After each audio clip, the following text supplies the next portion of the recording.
Hey, John Kavakis here with a very special edition of My Take. I've been trying for a long time to get John Roberts, the legendary John Roberts, to sit down and talk with me about the hobby. We both love the hobby, as you do, but John's got a depth of experience that is just unmatched, and he's finally agreed to do it. This will be the first in a series of videos that feature John Roberts and some of his experience. So let's see what John has to say. I'm here with the legendary John Roberts, and John and I have been talking about doing a series of videos for quite some time, documenting the development and the history of Brooklin and white metal models. And for those of you that are familiar with John, you know that he's kind of a master rebuilder, and many of us have several of his models in our collection. John has a talent for bringing out the detail in some of the excellent castings we've seen in Brooklyn. He's even highly modified some of them. So, John, it's my privilege to be with you here today. Thanks for joining us. Oh, it's a pleasure. It's a pleasure. Look, the first thing I want to tell you is, to me, this is a big day. It's an honor. I have broken out my special tea. So I'm a big tea fan. There's a vendor over here in the United States that sells a tea called Brigadoon. Right. They only make it once every 4 years, so it's like the village that appears every now and then, and they make them in very small batches, and I'm drinking them out of my London Underground teacup. And this is to honor you, John. Thank you. Oh, London, that I know. London is that town in the remote southeast of England somewhere, I think. Yes, you've heard about it before. So I've heard about it, yeah. I passed through it one time on my way to Bath and visit you. But it was a way stop for me. Anyway, John, I appreciate you joining us. Look, let's just start at the beginning. When did you start collecting models? Right. Well, they do say that my first word was car. I don't know if that's true or not, but I was started collecting way back in the early days with dinky toys, because that was really all there was then. So I was probably 5, 6 years old. So we're talking 70 years ago. So that's when it started. And like any kid, my dinky toys paintwork very quickly became somewhat ragged. And one day my dad said, "Should we repaint some of these toys?" I said, "Oh, yes, that'd be good." So we walked into town and bought some little cans of paint. And the make of the paint was jet black, which was a Japan lacquer paint. And I chose black because there weren't many black dinky toys. Red and beige, which is quite a popular colour in the 50s. And the chap in the shop carefully put all these in a brown paper bag for me. And we carried them home. And we were walking home, and Dad said, "I wonder how long it takes this paint to dry." And I looked up at him and realised he'd got a fourth tin, which he'd bought when I wasn't looking, which was a pale green, because Dad used to do things like that. And so we got home, and I was very excited. And I think it was a few days later, Dad said, "Well, let's paint a couple of these models." So he did. And of course, he would go to work, and he was on shift work, so which meant I was around probably when he was at work. So I thought, I wouldn't mind having a go at this. So I started painting the toys as well. And that's where it all began, really, I suppose, if I could put a timing on it. Yeah. Be able to engage in that with your dad, I think that's fantastic. Yes, yeah, it was great. Yeah. Little did I know that would turn into a way of earning a living at one stage, eventually. Yeah, I call it an obsession. I think it is. Yes, I think it is. Yes, yeah. It is. Those of us that are in it can't get out. So. Do you have any of those older toys? No, unfortunately. I went through phases like most guys, I suppose.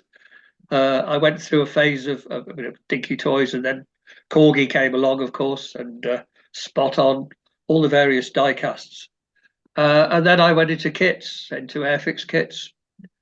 when I was sort of early teens, early right through sort of several teens, and also into painting cars. Like I've just pointed that one out behind me, and that was 40 years ago. I did that, just quite scary.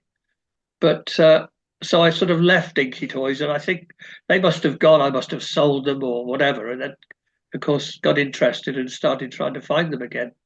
So I don't have any of the. I've got one left, I think, which is a Packard convertible, which Dinky made, and that was always my favourite Dinky toy, my Packard convertible. Wow. I would have had that when I was about 9 or 10, I say, something like that. So Yeah. you discovered white metal somewhere along the way there. Now, was Yeah, that white metal was my introduction to white metal was through Barry Lester, who started Auto Replicas, and we were living in North Wales then, and my then wife's mother lived in Salisbury, and we used to come down to see her. And I first found out about Barry through Model Cars magazine because he used to make models in wood, and they would feature these models he'd made every so often in the magazine. And then there was an advert about his models because he was an importer of die casts from Europe and America as well. Actually, it's a company called Winross that made trucks and things like that. And I saw the advert and realised that he lived in Salisbury as well.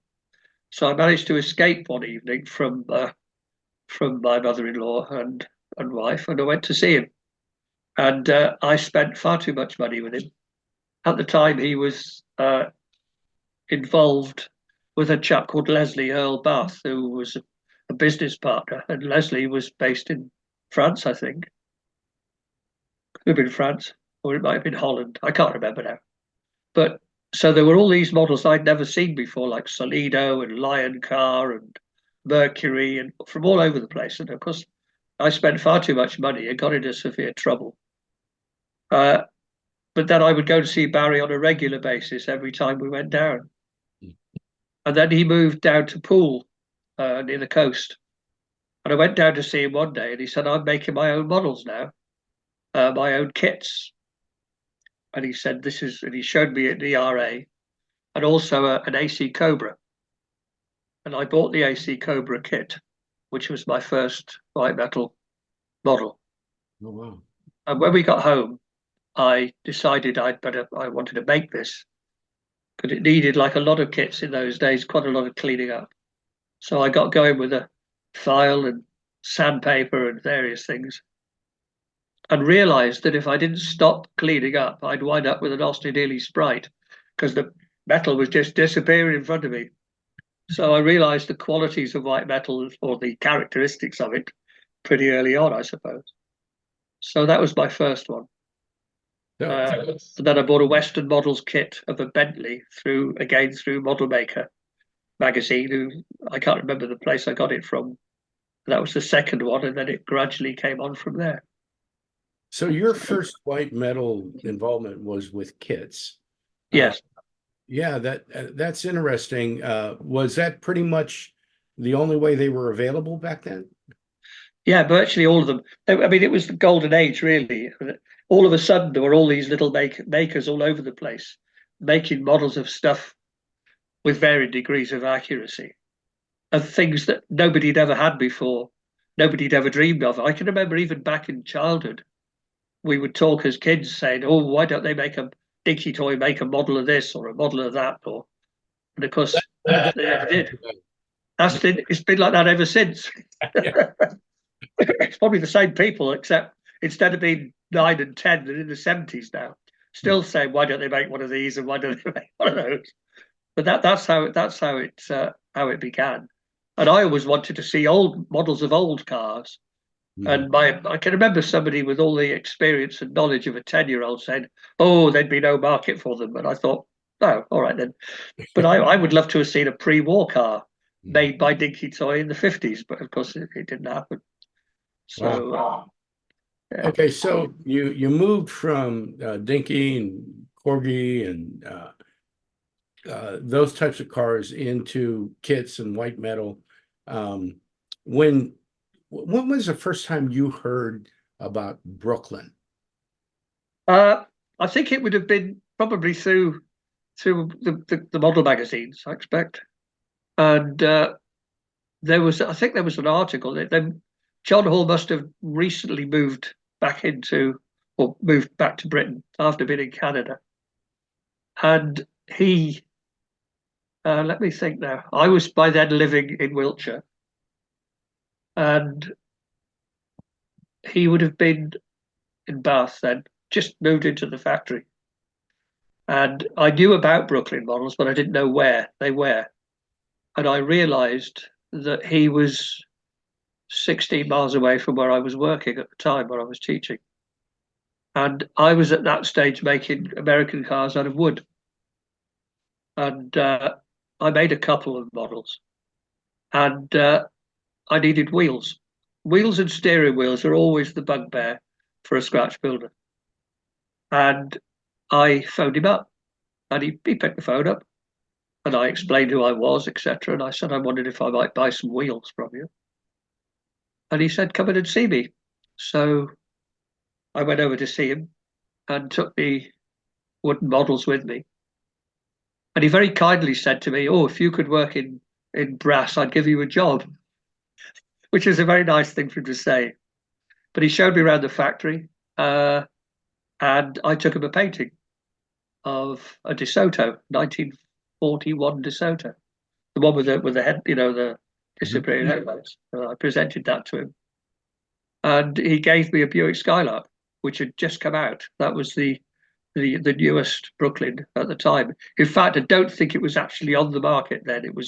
They were still getting them ready to release. So that was your first Brooklyn. My first Brooklyn was a Skylark, yeah. BRK 20. I could never remember BRK numbers or LDM numbers ever, but I don't know why I remembered that. So that's how it started with me for Brooklyn. The Skylark. So you started with a relationship with John. You got your first Brooklyn. You've been making white metal kits. Yeah. How did the relationship? Because I know you worked closely with them for I mean, I used to go in and bother him occasionally, and he'd always be very accommodating, and usually say, "Well, I'm going to kick you out now. I've got work to do." And so, I mean, I used to drop in and see him, and I incidentally on that first visit, I came out with a Buick Skylark and all the wheels I needed for the models, which was lovely. But yes, I got involved with him, but then after a while, he would phone me occasionally to say, I'm making, or I want to make whatever it was. What do you think? Or I'm thinking of doing this or that or whatever. And he'd start to see what I thought, and ask my opinion, which was very nice of him. Because we're talking about the golden age then. We had Somerville, Western, all the others, K&R replicas. And of course, I'd by then started going to shows and meeting all these people. It was a great time to be around, So I was able to give him the odd bit of opinion or advice. Not that I couldn't really give him much advice. He was far more knowledgeable than me, but it was nice to be involved. Very exciting, really. Tell us a little bit about where their facility was, how big it was, what was the atmosphere like? It was lovely. I mean, I only went in when I first went. John's office or workshop, effectively, when you used to go in the main door, where Amanda's desk and everything became later on, that was John's workshop. So there was a sort of a glass panelled. I think it was glass paneling along there with a door in there. And that's where John had a lathe and various other things, which is where he used to do quite a bit of work, because John did do some of the masters in the early days. I can't remember exactly in there, but it was lovely. It was a lovely atmosphere. Everybody was busy working away. And for a short time he had the unit next door. And he had that. And I remember I went in one day, and there was a Morris Minor convertible in the next unit. And I said, well, are you going to make one of these? He said, no. He said, that belongs to Eddie Anderson. Eddie Anderson, who did Rob Eddie models in Sweden, was it? Yes. And Eddie Anderson had bought this Morris Minor, and he was storing it in John's factory unit for a while until he could get it exported. But yeah, there were both units for a while, but it was completely different inside. By the time you went to look, there was a boardroom, for example, with lots of chairs around it. I don't know if they ever used it, but and then the Jenny's office was around the back of the building.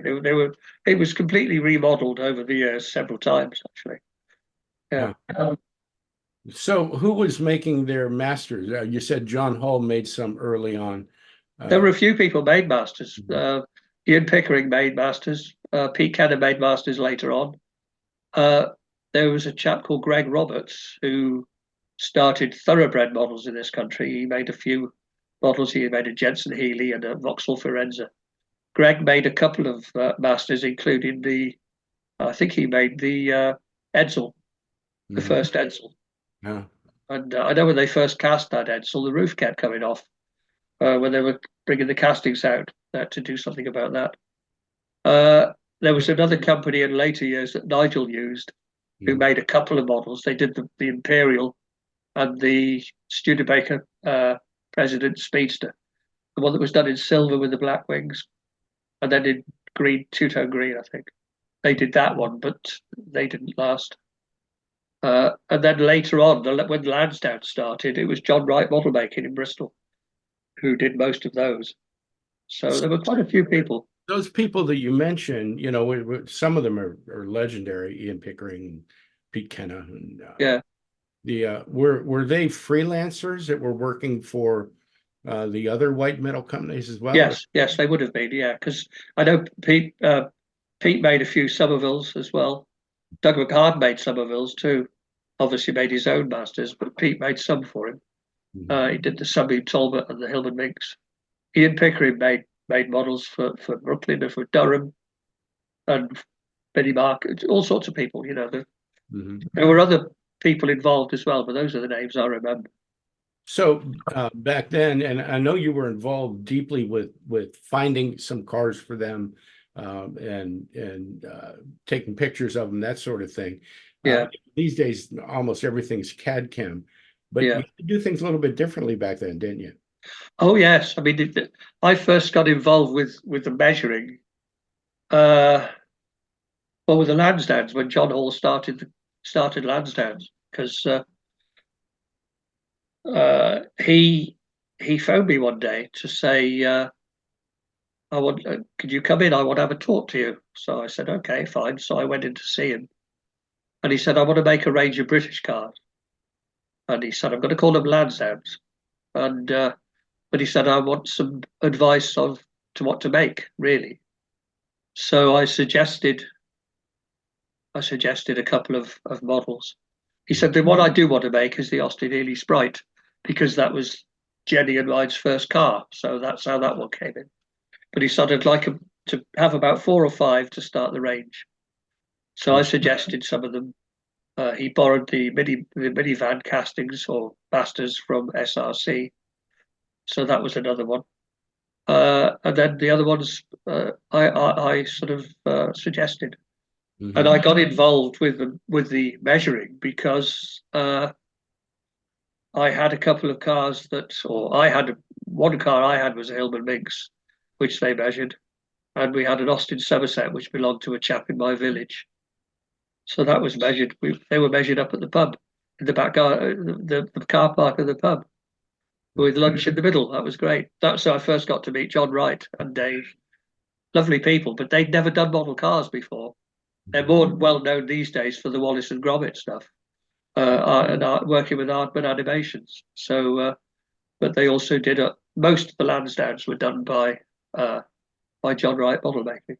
So, how long would it take you to measure and photograph a car?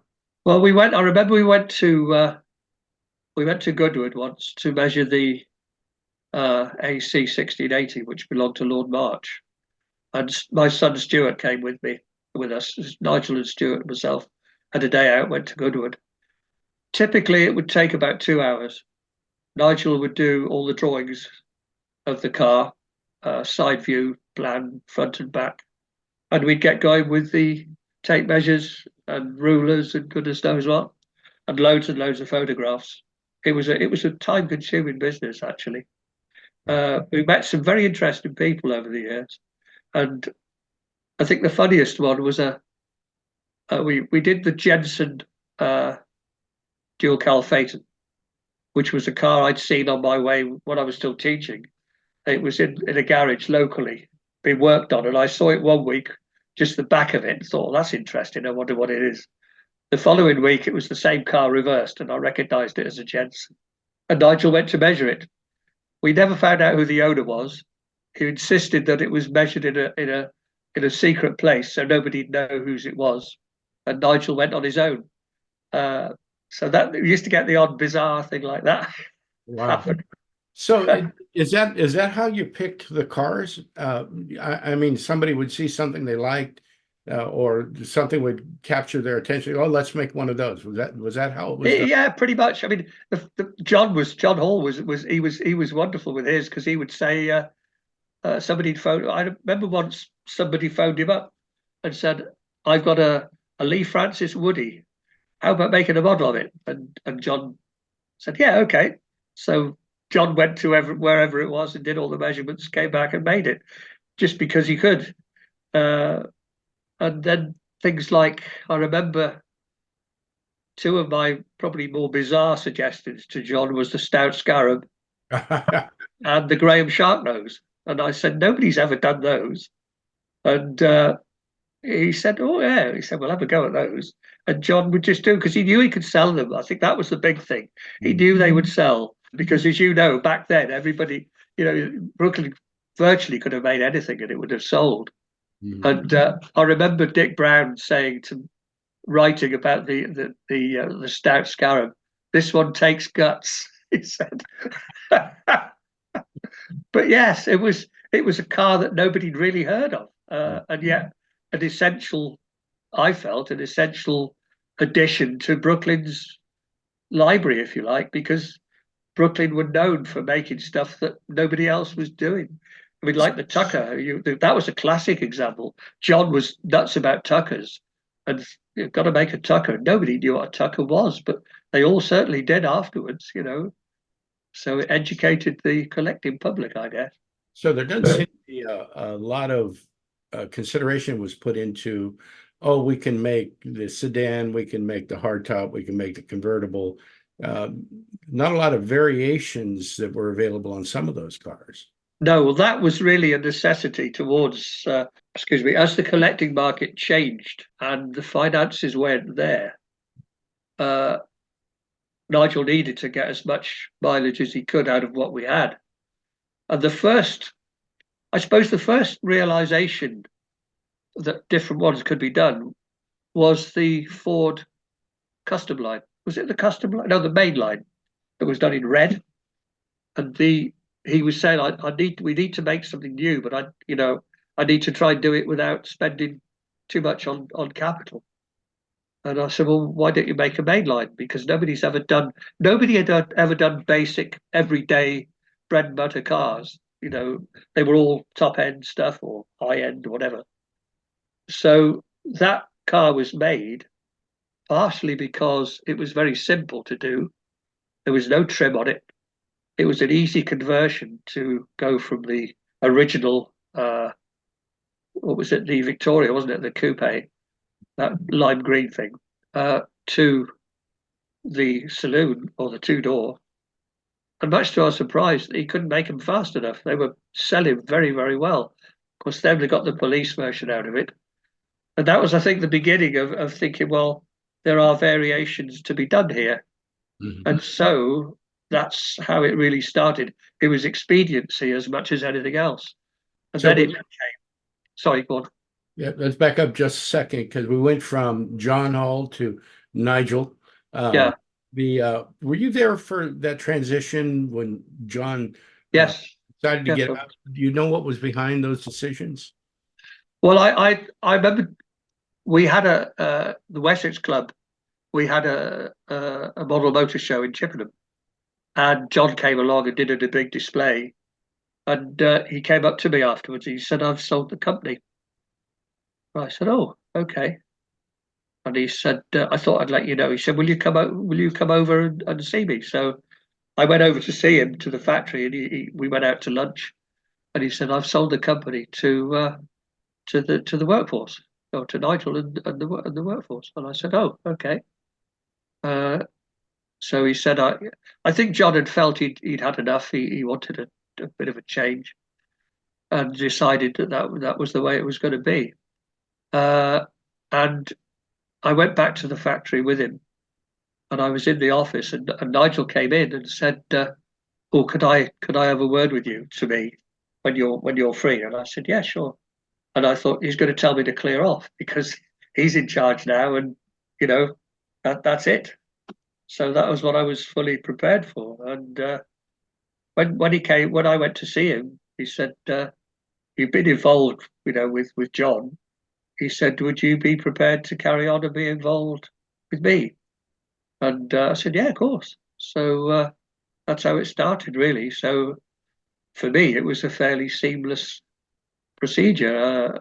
What it was like on the other side of the fence, I don't really know. I guess it was. I think it was all a big gamble, but people were involved. All the, the workforce were involved. It was a new beginning, Mm. and so that's how it started, really. So you've mentioned a few other makers, Somerville. You know, Yeah. we heard how Lansdowne got started, but you mentioned Somerville and Rob Eddie. The How did those people come on board with Brooklyn? Uh, well, Rob Eddie was originally made that those models. Somerville used to make them models for Rob Eddie, and I don't know whether his requirements changed, whether he wanted more than Somerville could handle.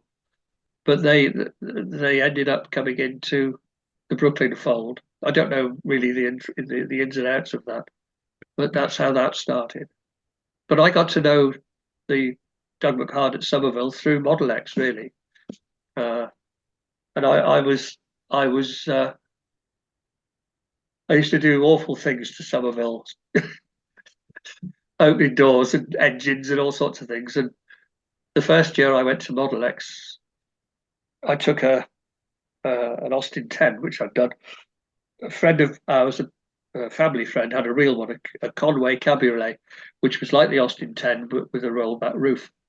So I made a model of it, but of course I had all the doors open and the engine open and boot open and all the rest of it. And Doug McHard saw it, and I said, "I'm sorry." He said, "That's brilliant." He said, "You can give you code 2 status," which was an incredible, sort of accolade because Doug never gave code 2 to anybody else. But this chap who turned up from Wiltshire, wrecking his models, and I won some kind of prize at Model X for that one that year. But that's how I got involved with Somerville. Hmm. But Somerville and Brooklyn never got involved as companies, really, apart from the changeover of the Rob Eddy stuff. Uh, Okay, yeah. so let's talk a little bit about some of the work that you've done. Um, you mentioned some of the one-offs that you've done, and to me, that's where your legendary status comes from. The one-offs that you've done, and I know that in the later years you'd cut back a little bit on some of that, but back in the heyday, you actually were making some special editions for Brooklyn. Was it for the clubs or some limited editions? I know there was a Hudson with an opening hood feature and engine detail, and No, that's. that was actually John Alderslade's idea, not mine. Mhm. The Hudson with the engine detail. It was John, who was also a club member, Wessex club member. No, that was John's idea, and he went to John Hall with that. Or was it Nigel? I can't remember now. Mhm. It might have been Nigel actually, Mhm. but he was that was John Alderslade, not me. Did he But make this himself? no. We just he went in to see them and probably saw. I don't know, it was either Darren or Pink. He did the work on it and Uh-huh. said, could we have an engine detail? And And I just said, yeah, no problems. That's how that happened. The only involvement I had really with that model was the colour, because I chose the colour. And also I did the box art, the artwork for the box. But I didn't actually have anything to do with the model. No, I mean, I used to make, when I started building part-time, part-time before I went full-time, I did the Graham Shark nose as a convertible in red with a little figure in it. And John Hall let me have 20 models in those days, I had to strip them all and repaint them. And that's how I started. And I did that one, and then I did the Packard station sedan with the back open and golf clubs in it, in coral. Strange colour. I don't know why I picked that, but there we are. I did a Cadillac V16 with fender skirts. I did a Cadillac 62, and I think I did a Mercury Monterey, based on the 1949 Mercury. I think that was all I did. Oh, and then I did a Dodges. I did a Wrecker, and I did a van, I think. Pines Bay Garage. Yeah. I know. Those I did in series. I made sort of numbers. After that, I didn't, because I was finding that one-offs were, to make 20, I found that quite difficult to make that many. So that's how it started, really. Absolutely fascinating. And I know you're not doing very much work anymore. Is that correct? I haven't built anything for, it's got to be 3-4 years now, I suppose. You miss partly because I can't be with this problem I've got. I'm not allowed in the spray booth. Do you miss So I'm retired now, really. Yeah. I've still got loads of stuff to do. I've got loads of kits still to make, but it's sort of it's a cerebral thing as much as anything now. I think, yeah, I must make that, or I'd like to make this, whatever. But I haven't actually made anything for quite a while now. Well, we miss you. But the legacy, and I think that's what we're trying to do here, you and I, is preserve some of the legacy of what's gone before. There's a rich history here, and I think from some of the offline discussions you and I have had, the deep appreciation for the amount of craftsmanship that goes into these models, the amount of hand labor, and the path that they've been on for the last 30 to 40 years or so. It's just been absolutely incredible. And for me, the fact that they're still producing models, with everything, all the challenges that they have, aside from some of the political things that have occurred that have not been kind to the prices, but the challenges of the labor cost, the materials costs, and everything. And I think the one thing that I've seen is the people that are involved, people like you, just have a passion for small cars. Yes. I love it.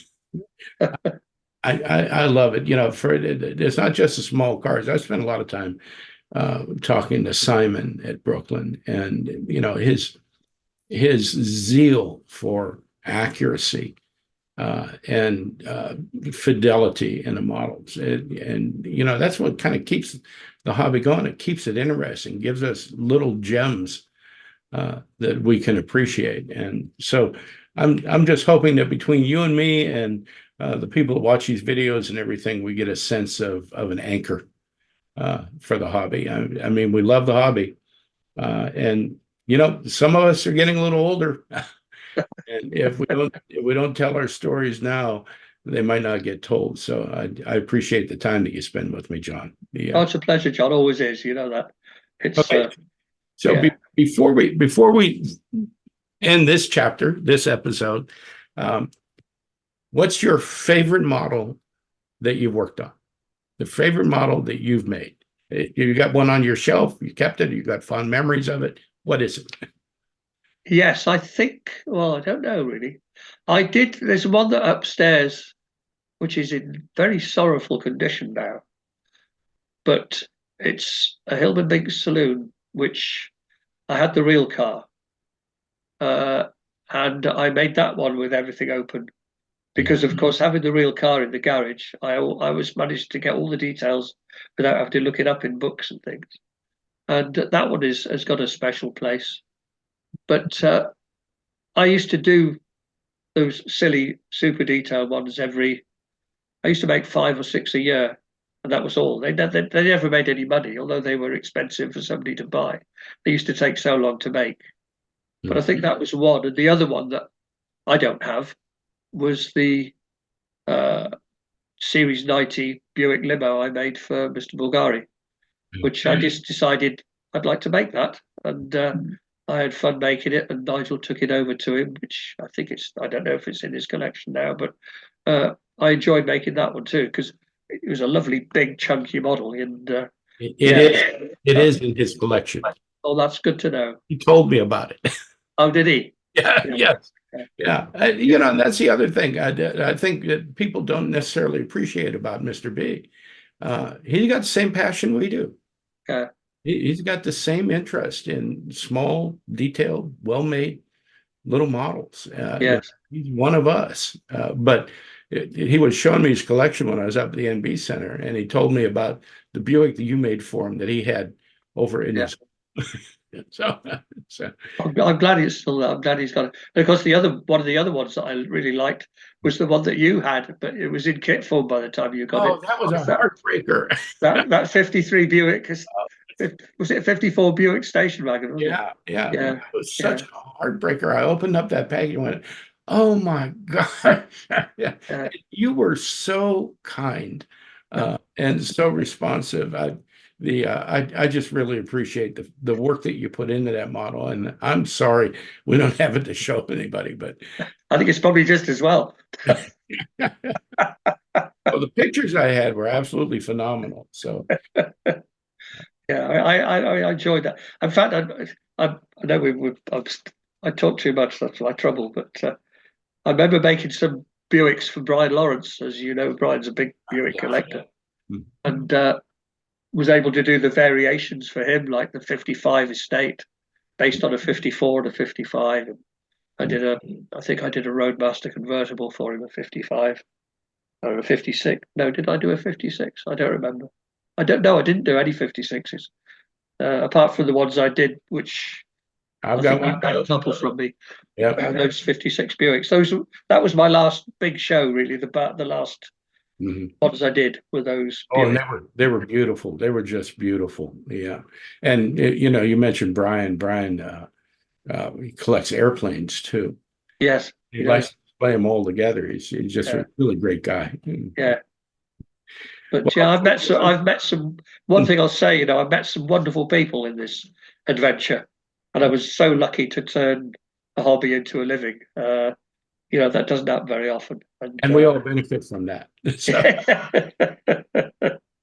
Okay, I want to thank you for your time. Pleasure. I'd like to do another one. We'll kind of pick up where we left off and forward from there.